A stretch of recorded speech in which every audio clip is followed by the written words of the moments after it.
Hola, bienvenidos a la unidad número 5 de Introducción a la Programación. En esta unidad veremos funciones. Imaginemos el siguiente enunciado. Dos jugadores, cada uno con su mazo, sacan una carta. Aquel que tenga la carta más alta se lleva todo. En caso de empatar, las cartas quedan sobre la mesa y se vuelve a jugar hasta que se desempaten. El jugador se lleva toda la mano. El juego termina cuando alguno de los jugadores se queda sin cartas. Sin entrar en detalle de lo que sería una implementación, podremos imaginar que nuestro algoritmo tendría las siguientes partes. Dos jugadores, un mazo para cada jugador. Cada jugador podría tomar una carta. Decidimos cuál es la carta más alta y cada jugador podría guardar las cartas que ganó. De aquí podemos ver que hay elementos comunes para ambos jugadores. El mazo es particular para cada jugador. La acción de tomar una carta también es común para ambos jugadores y la acción de guardar una carta también se comparte por ambos jugadores. Sin embargo, estas acciones se va a diferir en que no será lo mismo lo que haga para un jugador y para otro, ya que las variables que manejan no son las mismas en cada conjunto de acción. Esto lo habíamos visto anteriormente como un patrón, es decir, un procedimiento que se repite varias veces, en este caso para el jugador número 1 y el jugador número 2. Aquí las variables que manejamos son distintas, por ende si bien las acciones se repiten, si quisiéramos usar las mismas acciones para el jugador número 1 y para el jugador número 2, deberíamos duplicar el código utilizado.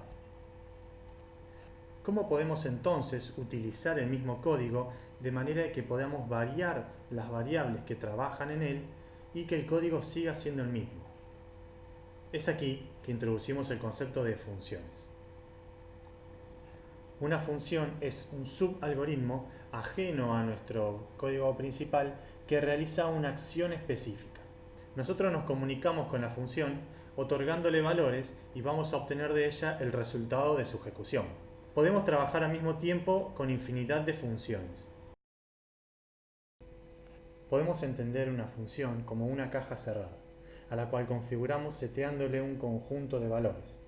Esta nos devolverá, a su vez, un único valor que es el resultado de su operación. Tomemos como ejemplo, en nuestro caso, tomar una carta. La acción de tomar una carta podría recibir como parámetro, es decir, como valor de configuración, el mazo. A partir del mazo, la caja tomar carta podría ejecutar algunas acciones y nos devolvería un valor de resultado. Ese valor es la carta que fue tomada del mazo que ingresamos. Por su parte, dentro de la caja se ejecutarán las acciones que sean necesarias para cumplir el objetivo. Por ejemplo, sugerir una carta aleatoriamente, que la carta esté efectivamente en el mazo y una vez elegida la carta, quitarla del mazo. De todo esto, a nosotros no nos interesan las acciones que se ejecuten, solo nos interesa el resultado final, es decir, la carta. Y nosotros corresponderemos con la función entregándole las cosas que le hacen falta para darnos los resultados. Por ejemplo, en este caso, el mazo. Bien, introducido el concepto, ahora nos toca ver cómo declarar funciones en C++.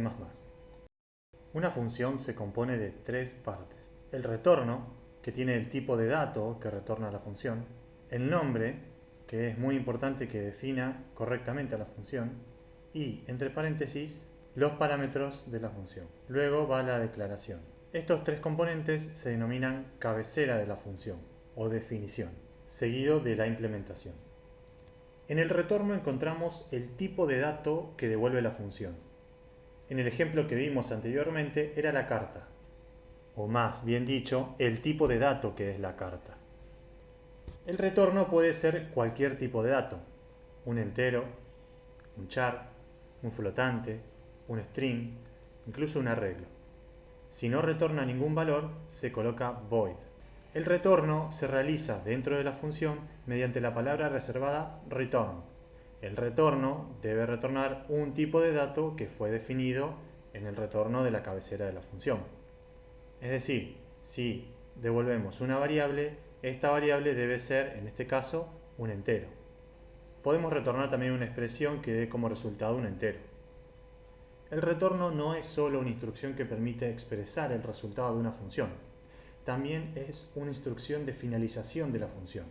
Si tenemos una alternativa que nos divide el hilo de la función en dos, el compilador nos exige que coloquemos un return en cada uno de los hilos. En este caso, colocaremos uno por la salida positiva del if y otro por la salida negativa, para que ninguna salida, ninguna alternativa de la función quede sin su retorno. De esta manera, no importa cuál sea el camino que tome el flujo de la función, va a tener una instrucción de salida. El nombre de la función corre las mismas reglas de nombramiento que las variables. Es muy importante que el nombre de la función defina y sea acorde qué es lo que hace la función, para que podamos tener una idea correcta de su funcionamiento sin necesidad de ver su declaración. Los parámetros de la función son los valores de entrada, aquellos que permiten configurar el funcionamiento de la función para que tenga el comportamiento específico que nosotros necesitamos. En el caso de tomar una carta, el parámetro de entrada era el mazo. Cada parámetro es unívoco y es inintercambiable. Es decir, la posición en la que fue definido cada parámetro en la cabecera debe ser respetada. Los parámetros también pueden ser de cualquier tipo de dato: entero, flotante, booleano, arreglo. La cantidad de parámetros pueden ser desde ninguna hasta los que sean necesarios. El ámbito de los parámetros y las variables declaradas dentro de la función se reducen al ámbito de la función. Dentro de nuestro código, a la hora de la llamada de la función, el valor de retorno se da del lado izquierdo de la llamada.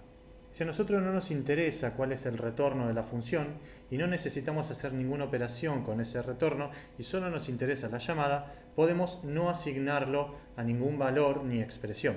Eso no es error y la ejecución se realiza normalmente. El retorno de una función puede alojarse en una variable que sea del mismo tipo del retorno de la función, o bien puede utilizarse en una expresión aritmética o incluso una expresión lógica, como puede ser la de una estructura condicional. Las variables utilizadas para asignarle valor a los parámetros de la función, como ya mencionamos antes, son unívocos, es decir, que cada variable corresponde con el parámetro que está ocupando. Además, debe respetar el tipo de dato exigido por el parámetro. En caso de mandarse un tipo de dato distinto, el compilador arrojará error. Parámetros por valor. Cuando ejecutamos una función de nuestro código principal, el valor de las variables se copia en los parámetros. Luego, si ese valor es modificado dentro del ámbito de la función, esta modificación no impacta sobre la variable original. Esta forma de asignar parámetros se denomina parámetros por valor. Parámetros por referencia. Cuando en la definición de una función se antepone al nombre del parámetro un operador ampersand delante del nombre del parámetro, este parámetro en la función es pasado por referencia. Lo que esto hace es que en vez del valor de la variable, lo que se esté copiando es la dirección de memoria, es decir, la referencia. Lo que esto ocasiona es que en vez del valor de la variable, lo que estemos copiando es su dirección de memoria, es decir, su referencia. Luego, si dentro del ámbito de la función el valor de ese parámetro es modificado, en realidad lo que estaremos modificando es la dirección original, es decir, la variable original. Por ende, la modificación que nosotros hagamos dentro de la función se verá impactada en el ámbito de nuestro código principal. Esta forma de pasar parámetros se denomina parámetros por referencia. Es útil cuando debemos devolver más de un valor, ya que el return nos permite devolver un único valor.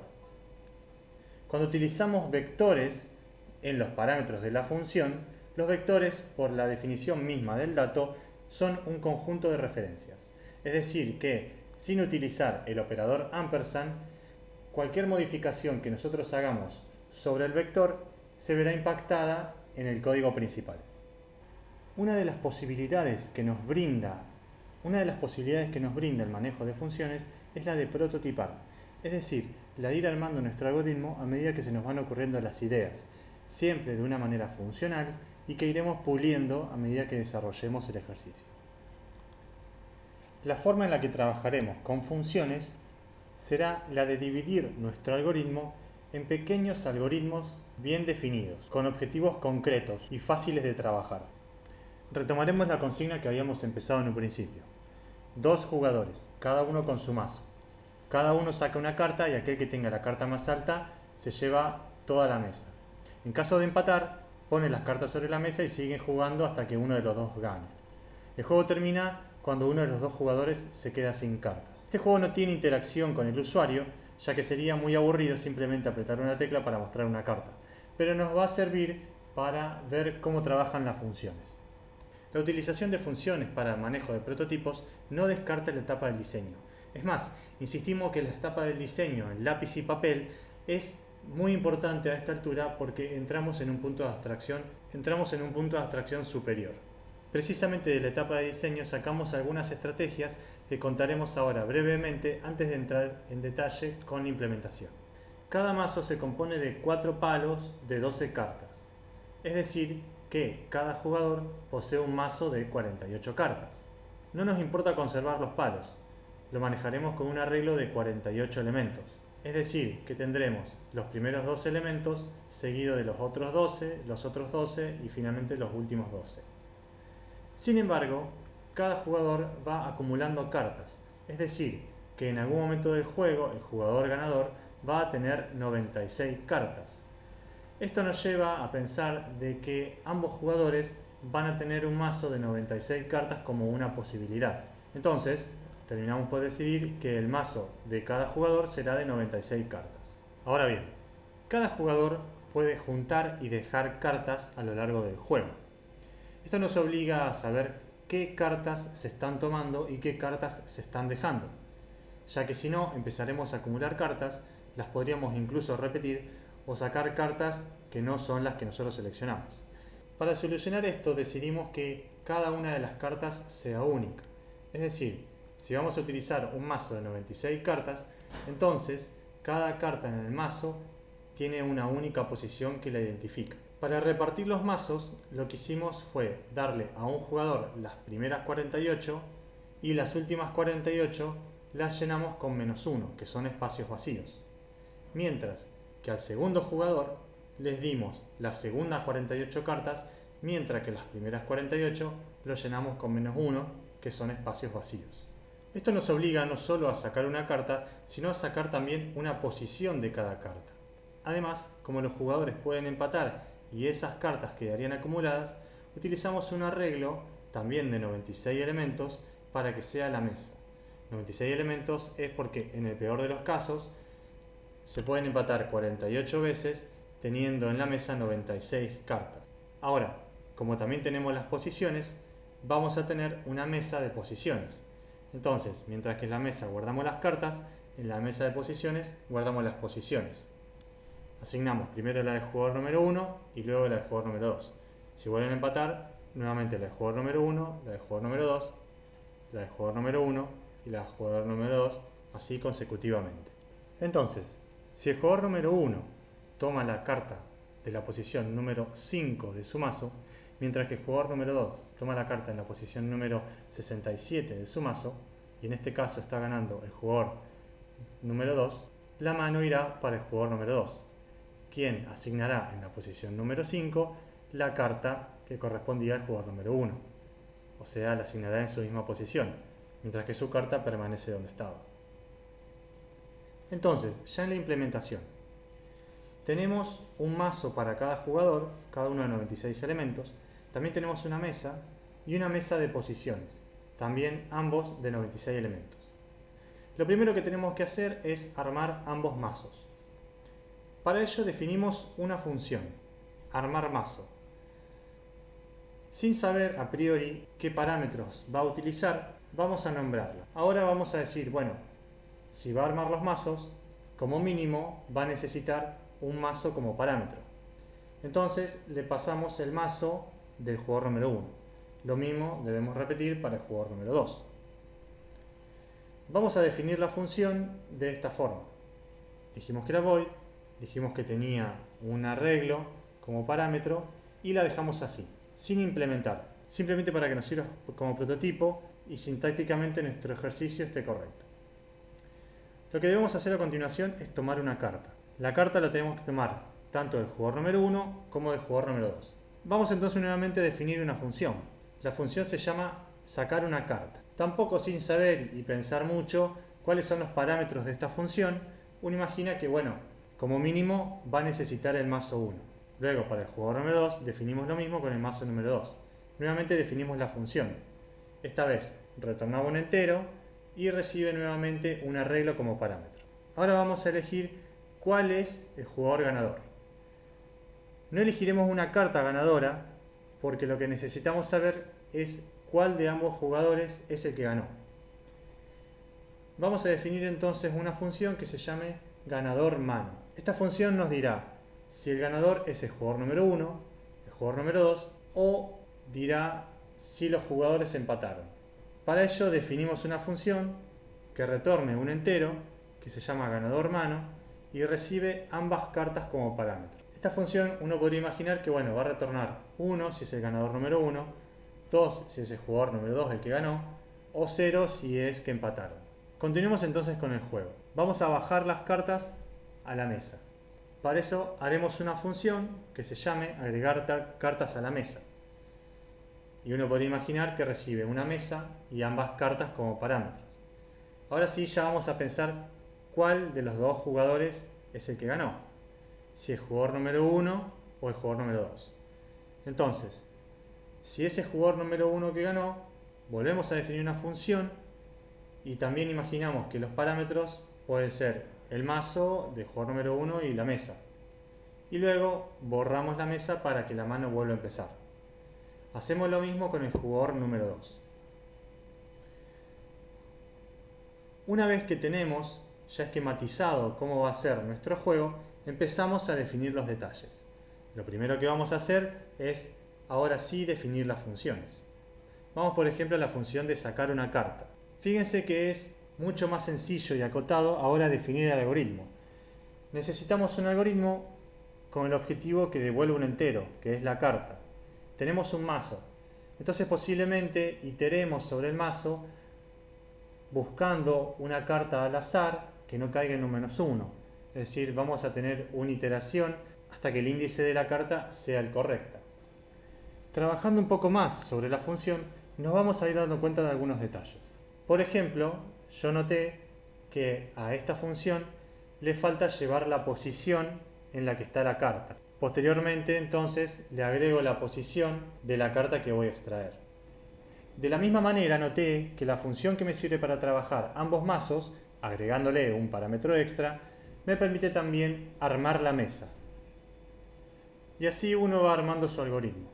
La idea de trabajar con funciones y prototipar el algoritmo general, en realidad sirve para tener objetivos mucho más específicos.